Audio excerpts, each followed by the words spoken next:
Hello friends, बहुत बहुत स्वागत है आपका इंग्लिश एडवांटेज की ऑनलाइन क्लासेस में। फ्रेंड्स, इस वीडियो में मैं आपको मॉक टेस्ट सॉल्व करवाऊंगा आईबीपीएस क्लर्क एग्ज़ाम के लिए, प्री एग्ज़ाम के लिए। लेकिन ये मॉक टेस्ट यदि आप सॉल्व करते हैं रेगुलर बेसिस पे तो आपका प्री तो डेफिनेटली क्लियर होगा ही, और इससे मेंस की भी आपकी पूरी तरीके से प्रिपरेशन हो जाएगी, और मेंस में भी 100% चांसेस रहेंगे आपके निकलने के। तो इसलिए इस मॉक टेस्ट को पूरा ध्यान से आप एंड तक देखिए, और रेगुलर बेसिस पे मैं जब तक आपका एग्ज़ाम है, आपका 26, 27 और 3, 4 तारीख को इसका इनके एग्ज़ाम है, तब तक मैं ये मॉक टेस्ट अपलोड करूंगा, और इनको आपको डेली देखना है और अपना स्कोर मुझे बताना है कमेंट सेक्शन में लिख के। तो उस पर मैं अपना फीडबैक दूंगा। और ये मॉक टेस्ट मैं हिंदी में इसमें एक्सप्लेन करूंगा, और इसका इंग्लिश वर्जन आप देखना चाहते हैं तो वो भी आप देख सकते हैं, इंग्लिश वर्जन। ठीक है, तो चलिए शुरू करते हैं। इस मॉक टेस्ट में जैसे आपका जो रियल पेपर होगा उसमें 30 क्वेश्चन आएंगे आईबीपीएस क्लर्क में, प्री में, इंग्लिश के। लेकिन इसमें मैंने 15 क्वेश्चन लिए हैं, तो आउट ऑफ 15 आपको, आउट ऑफ 15 आपको मेज़र करूंगा मैं आपका प्रिपरेशन और आपकी परफॉर्मेंस क्या है। ठीक है, वो मैं आपको बताऊंगा। तो ये 15 क्वेश्चन है, इनको आपको सॉल्व करना है, और 25 सेकेंड के अंदर आपको सॉल्व करना है, क्योंकि यही टाइम फ्रेम आपको एग्जाम में मिलेगा। और इसको 25 सेकंड में सॉल्व करने के बाद फिर मैं आपको आंसर बताऊंगा और एक्सप्लेन भी करूंगा, उससे आपको मैच करना है, और एक रजिस्टर में इनको आपके आंसर्स को नोट डाउन करते जाना है, और फाइनली फिर ऐड करके आपको मुझे बताना है। तो इस तरीके से आपकी बहुत ही अच्छी और एग्ज़ाम ओरिएंटेड प्रिपरेशन आपकी आईबीपीएस क्लर्क एग्ज़ाम के लिए होती जाएगी। तो चलिए शुरुआत करते हैं। ये है आपका क्वेश्चन नंबर 1 और क्वेश्चन नंबर 2, ये सेक्शन 1 है, और इसमें एक स्पॉटिंग एरर पूछे गए हैं। ये है क्वेश्चन नंबर 1 और ये है क्वेश्चन नंबर 2। तो इस सेंटेंस को पूरा पढ़िए और उसके बाद अपना आंसर बताइए। As much applications are pending, we have set up 4 more committees to complete this work by this weekend. ठीक है, तो 25 सेकेंड में आपको इसका आंसर बताना है, और अब मैं आपको इसका आंसर बता रहा हूँ। इसका आंसर है, चूंकि यहाँ पर एप्लीकेशंस लगा हुआ है, तो यहाँ पर ये जो मच लगा हुआ है, मच के स्थान पर आप बोलेंगे यहाँ पर मैनी, क्योंकि एप्लीकेशंस क्या है, काउंटेबल है। ठीक है, तो इसका आंसर क्या होगा, इसका आंसर होगा ए। तो यदि आपका आंसर ए है तो आप 1 मार्क दीजिए, और यदि आंसर गलत है आपका तो उसको 0.5 आप माइनस करिए। अब आप ये सेकंड सेंटेंस पढ़िए। The government has promise to provide subsidize food grains to 70% of the population. ये सेंटेंस पढ़िए आप आराम से, और इसका आप आंसर दीजिए, क्या आपका आंसर है। अब मैं आपको इसका आंसर बता रहा हूं, इसका आंसर है ई, ये नो एरर सेंटेंस है। ठीक है, अब आगे बढ़ते हैं। Question number 3, question number 4, question number third पढ़िए। To be a good leader one should have the courage to take decision and been honest. तो इसका आपको आंसर बताना है, इसको आपको आराम से पढ़ना है, और अब मैं आपको इसका आंसर बता रहा हूं। इसका आंसर है यहाँ पर बीन के स्थान पर बी होगा, क्योंकि ये शुड जो लगा हुआ है, शुड के बाद हैव लगा है, और शुड के बाद ही ये यहाँ पर बी लगेगा। ठीक है, तो एक लीडर के लिए ये जरूरी है कि should have the courage to take decision, उसके पास हिम्मत होनी चाहिए डिसीजंस लेने की, और उसका he should be honest, he should be honest. देखिए मैं बी बोल रहा हूँ यहाँ पर, और उसको ऑनेस्ट होना चाहिए, तो इसलिए यहाँ पर बीन के स्थान पर बी आएगा, और इसका आंसर होगा आपका डी। क्वेश्चन नंबर 4 पढ़ते हैं। Our village produces the best quality of saffron in the state and mostly of it is exported to Europe.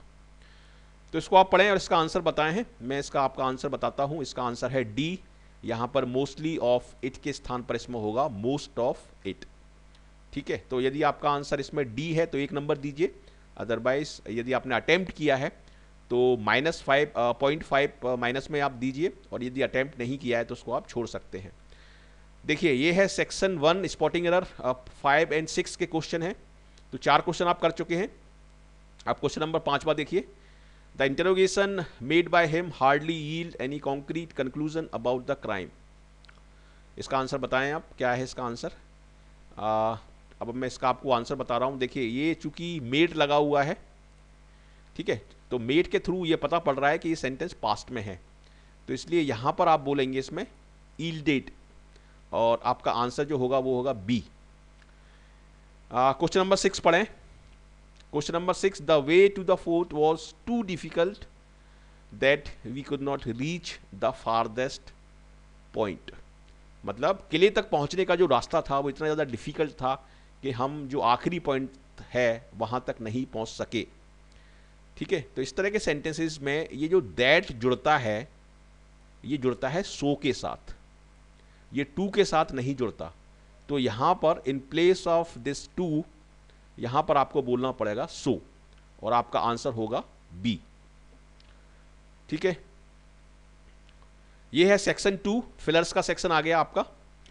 तो इस तरीके के फिलर्स आएंगे। और स्टूडेंट्स मैं आपको बता देता हूं कि ये रियल क्वेश्चंस हैं, आईबीपीएस क्लर्क एग्जाम से ही मैंने लिए हैं, रियल क्वेश्चंस हैं और इसी तरीके के क्वेश्चंस आपके एग्जाम में आने वाले हैं। तो इसको आप ध्यान से देखिए पूरे वीडियो को एंड तक।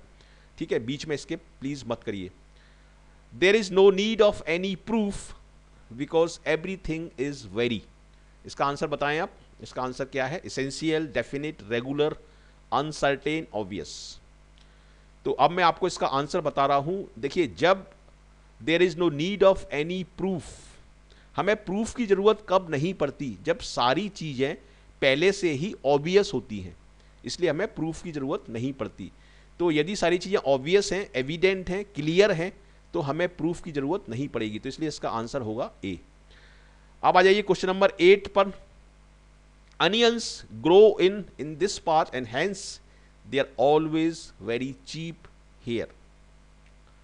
ठीक है, तो इसका आप आंसर बताएं। अब मैं आपको इसका आंसर बता रहा हूं और इसका आंसर है बी। इसका आंसर है बी, एबंडेंस। एबंडेंस का मतलब होता है प्रचुरता में या अधिकता में या काफी मात्रा में। तो कोई चीज जब काफी मात्रा में ग्रो करेगी तभी तो वो चीप होगी।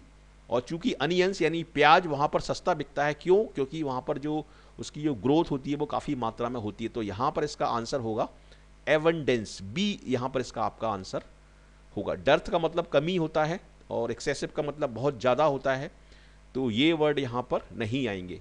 बी इसमें आपका आंसर होगा। कुछ और क्वेश्चन है फिलर्स के, इनको आप भरें। Normally he is very in his behaviour but on that occasion he behaved very aggressively. तो इसमें आपके पास ऑप्शन हैं immature, intolerant, docile, rude and obedient. तो इसका आप आंसर बताएं और फिर उसके बाद मैं आपको आंसर बताता हूं। इसका आंसर होगा डोसाइल, क्योंकि डोसाइल एग्रेसिव का अपोजिट है। डोसाइल का मतलब होता है जिसको हम आसानी से कंट्रोल कर सकते हैं, जो एकदम ओबीडिएंट है उसको हम बोलते हैं डोसाइल। और एग्रेसिव बंदा थोड़ा सा अलग होता है, वो बात को मानता नहीं है। तो यहाँ पर डोसाइल वर्ड आएगा। डोसाइल का मतलब होता है सबमिसिव, बिल्कुल भोला भाला, और एग्रेसिव का उल्टा होता है। एग्रेसिव और डोसाइल यहाँ पर अपोजिट वर्ड है। अब यहाँ पर आपको अपोजिट वर्ड की जरूरत क्यों पड़ रही है? इसलिए पड़ रही है क्योंकि यहाँ पर बट लगा हुआ है, और बट के थ्रू हम क्या दिखाते हैं? कॉन्ट्रास्ट दिखाते हैं। तो normally he is very docile in his behaviour, मतलब काफी सबमिसिव है वो अपने बिहेवियर में। लेकिन उस दिन क्या हुआ? क्योंकि यहां पर बट लगा हुआ है, लेकिन उस दिन क्या हुआ? उसने बहुत एग्रेसिवली बिहेव किया। तो यहां पर आपका आंसर क्या होगा? आपका आंसर होगा सी। ठीक है, अब आप आ जाइए नेक्स्ट। क्वेश्चन नंबर 10 आ गया आपका। क्वेश्चन नंबर 10 में भरिए आप, I have in my album photographs of some of my very close friends I can never forget. तो ये इसमें एग्जामिनर आपका ग्रामेटिकल प्रोफिशिएंसी आपकी थोड़ी सी टेस्ट करना चाह रहा है। तो इसमें ये ग्रामर के वर्ड हैं, रिलेटिव प्रोनाउंस हैं। तो यहाँ पर क्या आएगा?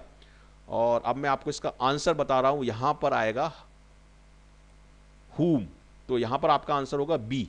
देखिए, जब भी हम सेंटेंसेस को जोड़ते हैं और यहाँ पर जब रिलेटिव प्रोनाउन के बाद यहाँ पर जब इज, एम, आर इस तरह के वर्ड आते हैं तब तो हु आएगा, और जब प्रोनाउन आएगा यहाँ पर तब आप हमेशा यहाँ पर यूज करेंगे whom।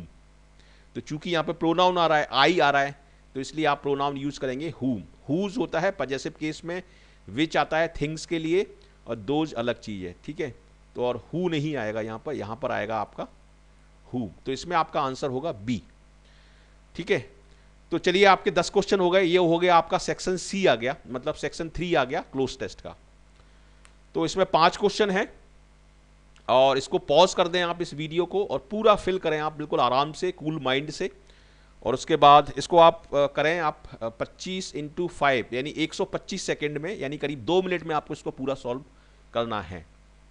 तो इसको आप पॉज कर दें और उसके बाद फिर मैं आपको इसके आंसर बता रहा हूं। देखिए, doctor Swaminathan is not only a scientist but also an able administrator. Swaminathan एक साइंटिस्ट हैं और यहाँ पर हम एडमिनिस्ट्रेटर, मतलब इनका जो पोजीशन है उससे पहले यहाँ पर हम एक एडजेक्टिव का यूज़ कर रहे हैं। ठीक है, तो इसलिए यहाँ पर भी हम एडजेक्टिव का यूज़ करेंगे। और एडजेक्टिव क्या है इसमें? फेमस है, मैग्निफिसेंट है, डिसाइसिव है, रिन्यूड है और ग्लोरियस है। तो यहाँ पर आपका आंसर होगा फेमस। चूंकि यहाँ पर हम एक पॉजिटिव वर्ड यूज़ कर रहे हैं तो यहाँ पर हम नेगेटिव वर्ड यूज़ नहीं करेंगे। ठीक है, तो इसलिए फेमस वर्ड सही रहेगा। और रिन्यूड ये कंफ्यूज करने के लिए दिया गया है। रिनाउंड का मतलब भी फेमस होता है, लेकिन ये रिनाउंड नहीं है, ये है आपका रिन्यूड। डिसाइसिव वर्ड नहीं आएगा। मैग्निफिसेंट हम नॉर्मली थिंग्स के लिए यूज़ करते हैं, तो यहाँ पर आएगा famous scientist but also an able administrator and an. अब यहाँ पर देखिए क्या आएगा, यहाँ पर भी आपको पॉजिटिव वर्ड ही चाहिए। और पॉजिटिव वर्ड आप कैसे फाइंड करेंगे? पॉजिटिव वर्ड आप देखिए यहाँ पर एन भी लगा हुआ है और यहाँ पर एक पॉजिटिव वर्ड चाहिए, तो पॉजिटिव वर्ड यहाँ पर होगा आपका एफिशिएंट। तो यहाँ पर जो आपका आंसर होगा वो होगा ई। मतलब इन तीनों में ही हम पॉजिटिव वर्ड हमें चाहिए यहाँ पर। तो यहाँ पर आएगा फेमस, यहाँ पर एबल ऑलरेडी लगा ही हुआ है। ठीक है, तो उससे हमने एक क्लू ले लिया कि यहाँ पर पॉजिटिव वर्ड है, तो यहाँ पर भी पॉजिटिव वर्ड ही आएगा। और यहाँ पर आपका आएगा एफिशिएंट। एफिशिएंट जो वर्ड है वो ऑर्गेनाइजिंग के साथ एकदम सही यूज़ होता है। एफिशिएंसी का मतलब ही ये होता है कि जो चीज़ों को सही तरीके से ऑर्गेनाइज कर सके। He has served the country by many significant positions. तो क्वेश्चन नंबर 13 में आप ऑप्शन देखें, क्रिएटिंग, डेवलपिंग, इनकरेजिंग, होल्डिंग और अपॉइंटिंग। ठीक है, अब यहाँ पर दिया हुआ है पोजीशंस, तो पोजीशंस को हम हमेशा क्या करते हैं? होल्ड करते हैं। तो यहाँ पर आपका जो आंसर होगा वो होगा D, holding significant positions, his researches in the field of agriculture and his efforts for. मतलब उसके रिसर्च की बात हो रही है, स्वामीनाथन ने जो रिसर्च की हैं और उनके जो एफर्ट्स हैं। तो एफर्ट्स के आगे यहाँ लगा हुआ है फॉर, और यहाँ पर देखिए द क्वालिटी ऑफ वीट। ठीक है, तो क्वालिटी ऑफ वीट को उन्होंने क्या किया है? 14 में देखें ऑप्शन, मैग्नीफाइंग किया है, ग्रोइंग किया है, इंप्रूव किया है, जजिंग किया है और डिसाइडिंग किया है। तो यहाँ पर यदि आप कॉमन सेंस अप्लाई करें तो यहाँ पर आपका जो आंसर होगा वो होगा इंप्रूविंग, क्योंकि उन्होंने फूड की क्वालिटी को इंप्रूव करने के लिए रिसर्च की है। ठीक है, वो ग्रो नहीं करेंगे, या मैग्नीफाई का तो कोई सेंस ही नहीं बन रहा, और जज नहीं करेंगे, उसको जज का कोई सेंस नहीं बन रहा, डिसाइड का भी कोई सेंस नहीं बन रहा। ठीक है, तो इस तरह की रिसर्च ने उनको the quality of wheat in particular have. अब यहाँ पर एक वर्ड देखिए, लॉरेल्स एक वर्ड दिया हुआ है जिसका मतलब होता है तारीफ पाना, प्रशंसा पाना। तो उसको हम बोलते हैं वन हिम लॉरेल्स, जीत दिलाना या प्रशंसा करना। तो आखिरी वाले जो सेंटेंस है इसमें आपका आएगा वन। ठीक है, यहां पर आएगा आपका वन, क्योंकि वन हिम लॉरेल या विन हिम लॉरेल ये एक इडियम है और इसमें हमेशा विन ही आता है। तो ये आपके 15 क्वेश्चन हो गए। अब आप अपने मार्क्स जोड़ लें पूरे और मुझे कमेंट में लिख के बताएंगे कितने आपके टोटल मार्क्स आए हैं आउट ऑफ 15। जरूर प्लीज़ आप लोग बताइए, जितने भी लोग इस वीडियो को देख रहे हैं। और यदि आपने लिख के नहीं बताया मुझे कमेंट में तो मुझे लगेगा कि आप एक सीरियस एस्पिरेंट नहीं हैं। और ये है आपका रिजल्ट। यहाँ पे मैं आपको पूरा फीडबैक बता देता हूँ। यदि आपके 12 से 15 नंबर आ रहे हैं, 15 में से 12 से 15, तो आपकी परफॉर्मेंस जो है वो आउटस्टैंडिंग है और सेक्शनल कट ऑफ आपका क्लियर निश्चित रूप से होगा।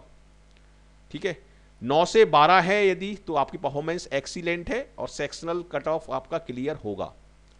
6 से 9 है आपका, तो वेरी गुड है आपकी परफॉर्मेंस और सेक्शनल कट ऑफ आपका क्लियर होगा। 4 से 6 नंबर आए हैं यदि आपके परफॉर्मेंस आपके 15 में से, तो सेटिस्फैक्ट्री तो है आपकी परफॉर्मेंस, लेकिन आपको इंप्रूव करने की बहुत ज़्यादा ज़रूरत है और आपका जो सेक्शनल कट ऑफ है वो डाउटफुल है, हो भी सकता है नहीं भी हो सकता। और यदि 4 से नंबर कम आए हैं आपके, तो यहाँ पर लिखा हुआ है इंप्रूव एंड प्रैक्टिस हार्ड। आपको बहुत हार्ड प्रैक्टिस करने की ज़रूरत है और आपका जो सेक्शनल कट ऑफ है वो हाईली डाउटफुल है, मतलब केवल 10% चांसेस है निकलने के, 90% चांसेस हैं फेल होने के। तो इसके अकॉर्डिंग आप अपने आप को मेजर कर सकते हैं। तो कैसा लगा दोस्तों आपको ये वीडियो? यदि आपको अच्छा लगा तो प्लीज़ ज़रूर इसको लाइक करिए, अपने फ्रेंड्स के साथ शेयर करिए और मुझे कमेंट करके बताइए आपको कैसा लगा। और यदि आपने अभी तक इस चैनल को सब्सक्राइब नहीं किया है तो ज़रूर इस चैनल को सब्सक्राइब कर लें। ये आपके लिए बहुत ही यूजफुल रहेगा, आपके एग्ज़ाम के लिए और आपकी सक्सेस के लिए, और आपको दोनों ही एग्ज़ाम में निश्चित रूप से सफलता मिलेगी, आपके IBPS क्लर्क के प्री में भी और मेंस में भी। तो प्लीज़ इसको ज़रूर सब्सक्राइब कर लें, सब्सक्राइब करना आप ना भूलें ताकि आपको सारे नोटिफिकेशंस मिलते रहें। So thank you very much for watching this video and I wish you all the best for your bright future. Thank you.